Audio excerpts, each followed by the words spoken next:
চলো গোপাল এসো। নাও দেখি। হ্যাঁ বড় খিদে পেয়েছে। নিয়েই আসি। বুঝলে সুভাষ, আমার কিন্তু খুব চিন্তা হচ্ছে। কি নিয়ে? যদি ওটেন স্যার সত্যি তোমার উপর খুব রেগে গিয়ে থাকেন, তাহলে ওই ঠান্ডা ফিশ অ্যান্ড চিপস পাওয়ার পর আই থিঙ্ক রাগটা আরো বেড়ে যাবে। তুমি এখনো ওটা নিয়েই পড়ে আছো। ছাড়ো তো চিপস। গোপাল একটু আমি গুছিয়ে নিই। আনো দেখি। শোনো না, দেখো না আলু ভাজা পাও কিনা। এটাকে আলু ভাজা। হ্যাঁ খুব গরম গরম তো। খাবো তো আলু ভাজা লাগছে। আরে তাড়াতাড়ি আনো। হ্যাঁ পা দিও। এইগুলো রাখো, আস্তে আস্তে আস্তে। আমি দুটো ঘুগনি নিয়ে আসি।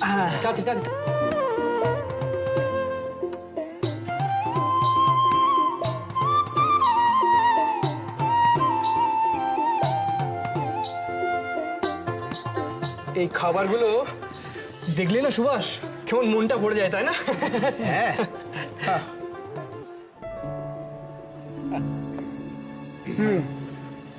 ভালো, বেশ খিদে পেয়েছিল। আগে ঘুগনিটা নিচ্ছি। হ্যাঁ এই আরে বাবা খাও খাও, তোমাকে না দিয়ে খেলে আমাদের পাপ হবে গোপাল। খাও আরে মন ভরে ওই যে গোপাল, বলো। শুধু নিলেই হবে? হ্যাঁ দিতে তো হবে নাকি?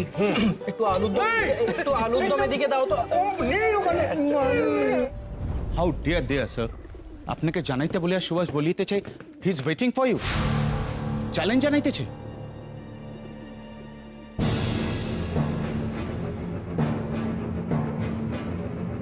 নেটিভ ইন্ডিয়ানসরা তো কোনো রকম রীতিনীতি, আদব কায়দা, ম্যানার্স কিছুই জানি না। আর এইভাবে অকারণে একজনকে ধাক্কা দেওয়া, তারপর মিনিমাম একটা সরি পর্যন্ত না বলে চলে যাওয়া, এটাই বুঝি তোমাদের British culture?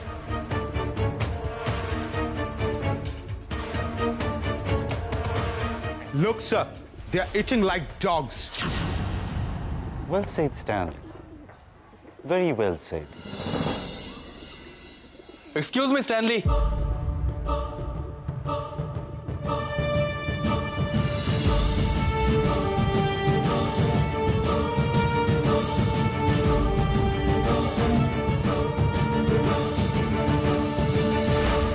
You know something about Indian dogs? ভারতীয় কুকুরদের প্রিয় খাদ্য কি জানো? Anyone? Any guess? বন্ধ, কুকুররা কি খায় বলো তো? গোপাল, আমিও জানি না, শুনিনি সেরকম কিছু। আচ্ছা চারু, তুমি তো অনেক কিছু জানো, শুনেছো কোনোদিন এসব?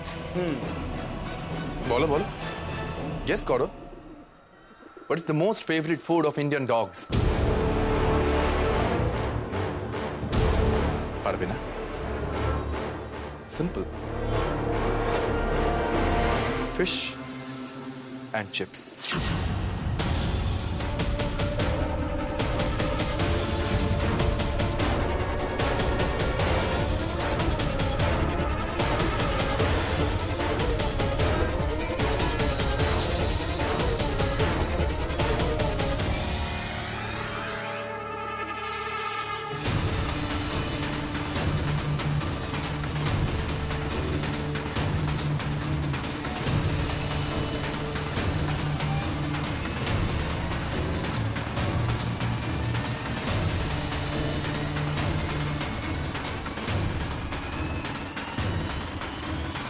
This is your problem, Subhash. আমরা তোমাদের সভ্য বানাইতে চাই, কিন্তু তোমরা সভ্য হইতে চাও না।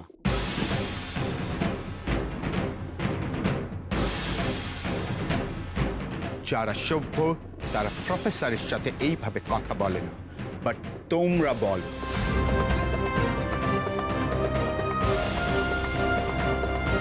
তুমি কোনোদিনও শুনেছো স্ট্যানলি, একজন সভ্য মানুষ অসভ্যদের সভ্য তৈরি করার জন্য তাদের কুকুর বলে সম্বোধন করে, তাও আবার একজন প্রফেসরের সামনে? Shut up!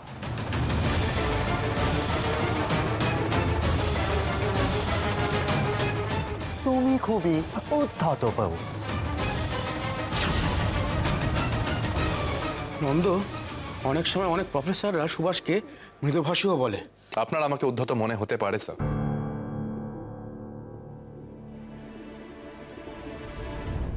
ভারতবর্ষ গুরুদেবের দেশ।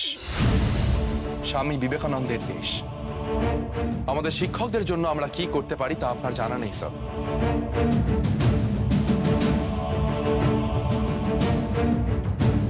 আমরা সম্মান করতে জানি, কিন্তু অসম্মান সইতে জানি না।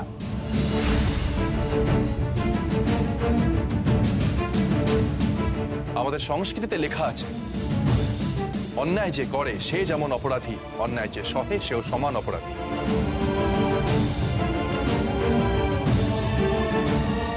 সেই জন্যই আমরা আমাদের সংস্কৃতি রক্ষা করে চলেছি। কি করব বলুন? কোথাও জাতির সামান্যতম অসম্মান হলে যে উত্তরটা নিচে থেকেই বেরিয়ে আসে, না হলে কারোর সংস্কৃতিতে আমরা কোনো রকম আঘাত করতে পছন্দ করি না। ইনাফ ইনাফ বস, আমি তোমার নামে প্রিন্সিপালের কাছে কমপ্লেন করিব। সে আপনি করতেই পারেন স্যার। আপনাকে আটকাবার ক্ষমতা বা অধিকার দুটার একটাও আমার নেই। কিন্তু আমি খুশি হয়েছি স্যার। জানেন কেন? কারণ আমি আমার মেরুদণ্ড সোজা রেখে আপনাকে উত্তরটা দিতে পেরেছি।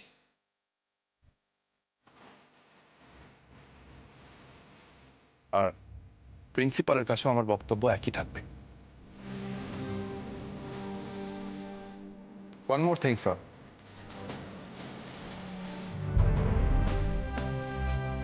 আমি আপনার পড়ানোর ভক্ত স্যার।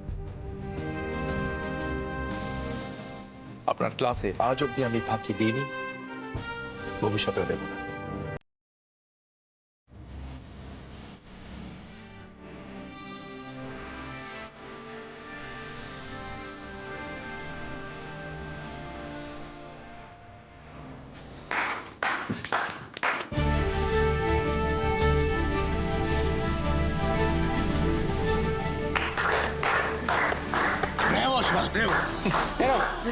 লুচি খাও।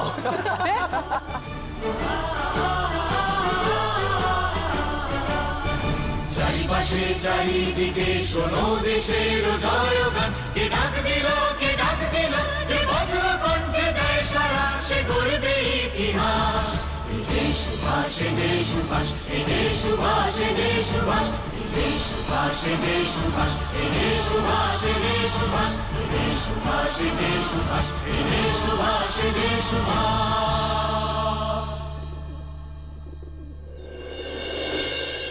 যতীনদা, দেখি পাটে দিকে দাও। যতীনদা আপনি আমার পায়ে হাত দেবেন? দাও দাও, পাটে দিকে দাও।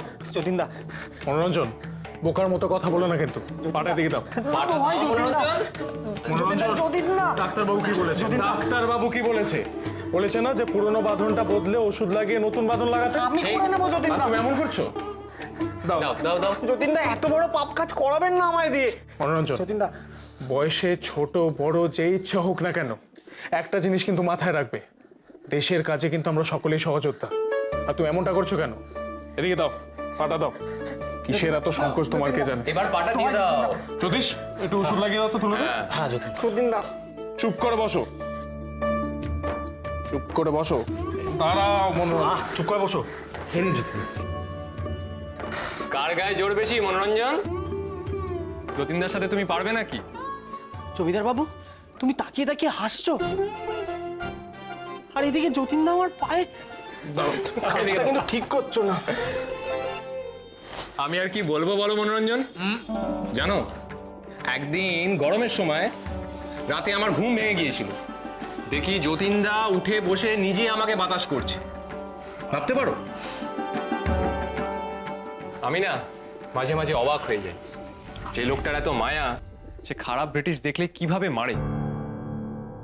চিত্ত, তোমার প্রশ্নের মধ্যে কিন্তু উত্তরটা লুকিয়ে আছে।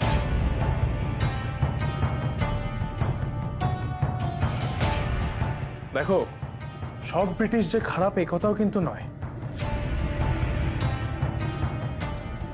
কিন্তু যারা আমাদের দেশে এসে শাসন করছে, যারা খারাপ, তাদের প্রতি আমার মনে কিন্তু ঘৃণা ছাড়া আর কিচ্ছু নেই।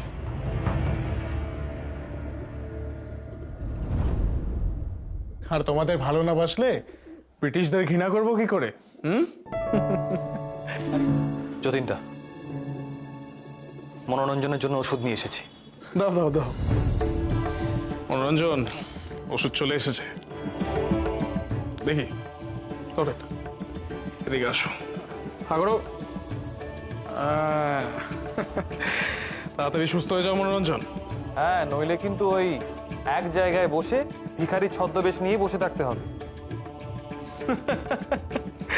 রাসবিহারী কিন্তু কথাটা ঠিকই বলেছে। আচ্ছা যতীনদা, বলছি আমাদের তো এখন অনেক কাজ বাকি। মানে সেই সকালবেলা হেমন্ত বাজার করে দিয়ে গেছে, কিন্তু রান্নাটা কে করবে বলুন দেখি? আপনারা যদি বলেন আমি রান্নাটা করতে পারি, কিন্তু সে রান্না আপনারা মুখে দিতে পারবেন না। তোমরা দেখছি সকলেই জমিদার, আর নাম শুধু চিত্তপ্রিয়। জ্যোতিষ, হেমন্ত কি বাজার করে এনেছে দেখাও তো। আজকে তোমাদের যতীনদা রান্না করবে। যতীনদা আপনি? কেন, এতে অবাক হওয়ার কি আছে? দেখাও দেখাও। এই দেখুন, পেঁপে, কাঁচা কলা আর উচ্ছে। আরেকটা জিনিস দেখবেন, দাঁড়ান। এই দেখুন, হাঁড়িতে কিছু জ্যান্ত মাছও আছে। বাহ, চমৎকার। ও বাবা, এই ব্যাটার পেটে পেটে এত! আমায় বললো আজও ভালো খাবার খাওয়াবে, আর বাজার থেকে এই রোগীর পথ্য কিনে নিয়ে এসছে। আজ আসুক হেমন্ত। মনোরঞ্জন, এই পথ্যই তোমার একমাত্র পথ এখন।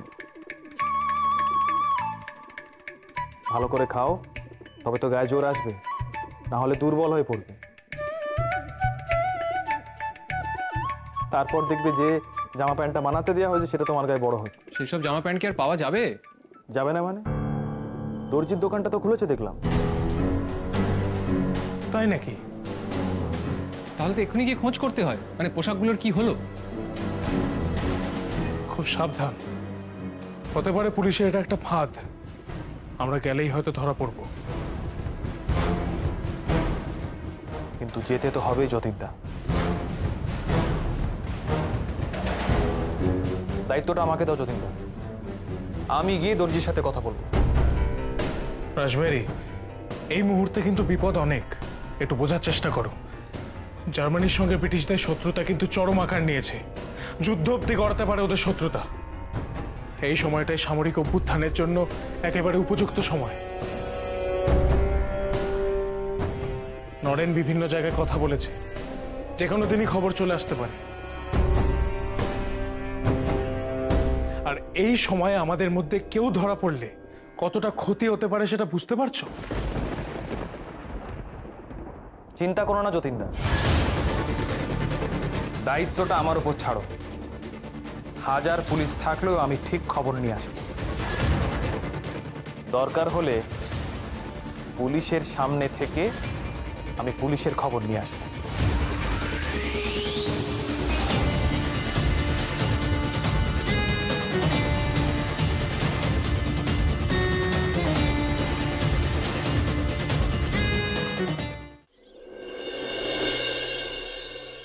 সুভাষ চন্দ্র বোস আমাকে এবং ব্রিটিশদের বাজেভাবে ইনসাল্ট করিয়াছে।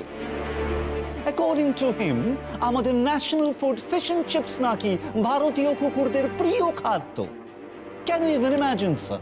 কুকুর বলিয়াছে? কোন প্রসঙ্গে সুভাষ এই কথা বলিয়াছে? বোস স্বদেশী মনোভাব নিয়ে চলে, and he hates British. সে আমার সামনেই, নেটিভসদের সামনে ব্রিটিশ স্টুডেন্টসদের খারাপভাবে ইনসাল্ট করিয়াছে স্যার। আই টেল ইউ, এই নেটিভসদের এগেনস্টেই আমরা যদি কোনো রকমের স্টেপ না নিই, তবে ইহারা কিন্তু আরো বেশি রকমের সাহস দেখাইবে। I am telling you, we must inform the police immediately. Boss, এই কলেজের এনভায়রনমেন্ট খারাপ করিতেছে। এটা রোশন, সুভাষ চন্দ্র বোস একজন bright student.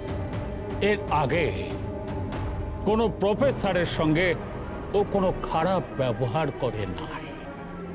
Is a famous, তাই এখনই ওর বিরুদ্ধে কোনো স্টেপ নেওয়া ঠিক হইবে না।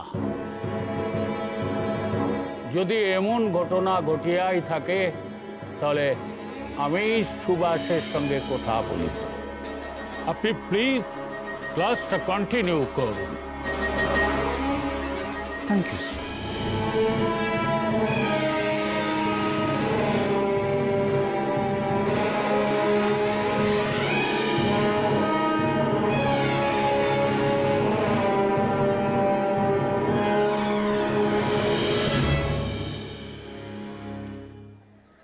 আচ্ছা, তোমাদের কি মনে হয় ওটেন স্যার সত্যি সত্যি প্রিন্সিপালের কাছে গিয়ে নালিশ করবেন? চারু, ভাবছি আমাদের প্রথম বিতর্ক সভার বিষয় যদি হয় স্বাধীনভাবে মত প্রকাশের স্বাধীনতা হরণ করছে ব্রিটিশ সরকার, কেমন হবে? ভালোই তো। একদম ঠিক বলেছো তুমি সুভাষ। আমরা স্বাধীনভাবে মত প্রকাশ করতে গেলেই আমাদের পুলিশের জুলুমের মুখোমুখি হতে হয়। হ্যাঁ, তাহলেই সবাই বুঝতে পারবে যে নিজেদের মত প্রকাশ করতে পারাটা মানুষের অধিকার। সুভাষ ভাই, তুমি দিন ফিক্স করো। হ্যাঁ, আমারও তাই মনে হয়। বক্তৃতা বানতে পারবো না। সুভাষ, তুমি বরং আমাকে ওই মঞ্চ বাঁধার দায়িত্বটা দিও, দেখবে সব কাজ ঠিক মতো করে দিয়েছি। বেশ বেশ, তাই হবে। হ্যাঁ, দাও দাও দাও দাও। গোপাল সাবধানে, গরম কিন্তু। গোপাল বাবু আমাদের ফার্স্ট হবেন, কি গোপাল?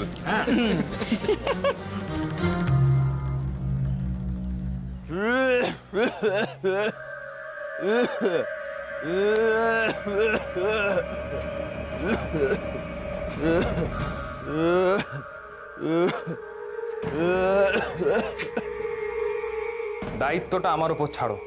হাজার পুলিশ থাকলেও আমি ঠিক খবর নিয়ে আসব। দরকার হলে পুলিশের সামনে থেকে আমি পুলিশের খবর নিয়ে আসব।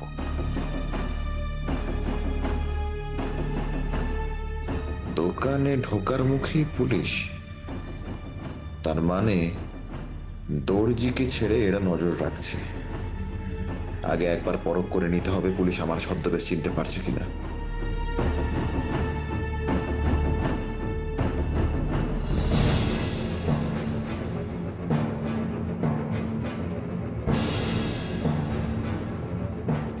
দারুণ হয়েছে ঘুরো গোপাল।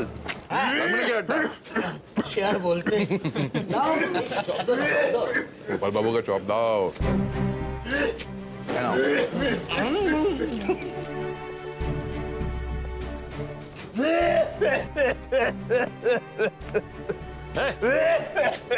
কানের সামনে খ্যাক খ্যাক করে কাঁদছে, সরে যাও।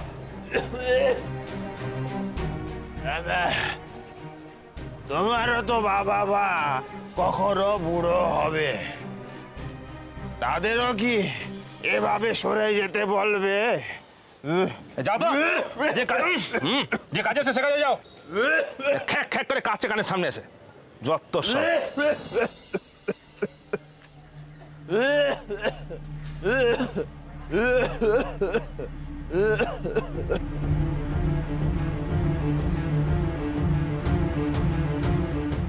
যাক, চিনতে পারেনি তার মানে।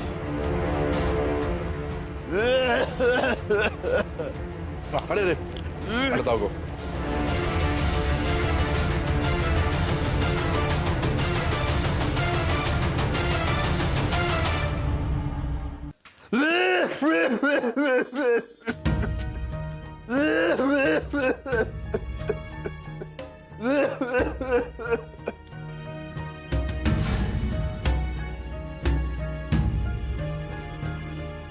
আপনি তো এতক্ষণ কাস্তে কাস্তে ঢুকলেন, সোজা হয়ে দাঁড়াতে পারছিলেন না, এখন হঠাৎ সোজা হয়ে দাঁড়িয়ে গেলেন।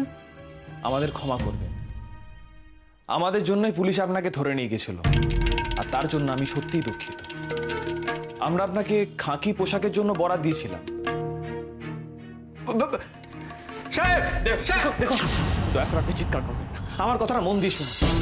আপনি তো নিজেই প্রমাণ পেলেন ওই পুলিশ বিনা অন্যায় কেমন জুলুম করে। আমাদের এই পোশাক মহৎ কাজে ব্যবহার হবে। আমাদের পোশাক তৈরি হয়ে গেলে এই ঠিকানা আপনি দিয়ে আসবেন, আমরা গিয়ে ঠিক নিয়ে আসবো, আর আপনার বাকি টাকা আপনি পেয়ে যাবেন। আমি আপনাকে অনুরোধ করছি, দয়া করে আপনি পুলিশকে জানাবেন না। যদি জানান তাহলে আমি অন্য ব্যবস্থা নিতে বাধ্য হব।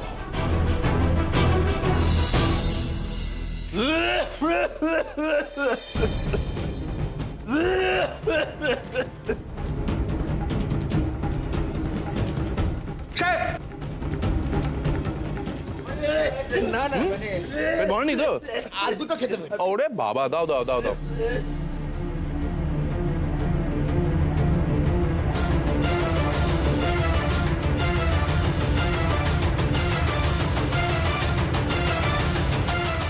Hey, stop!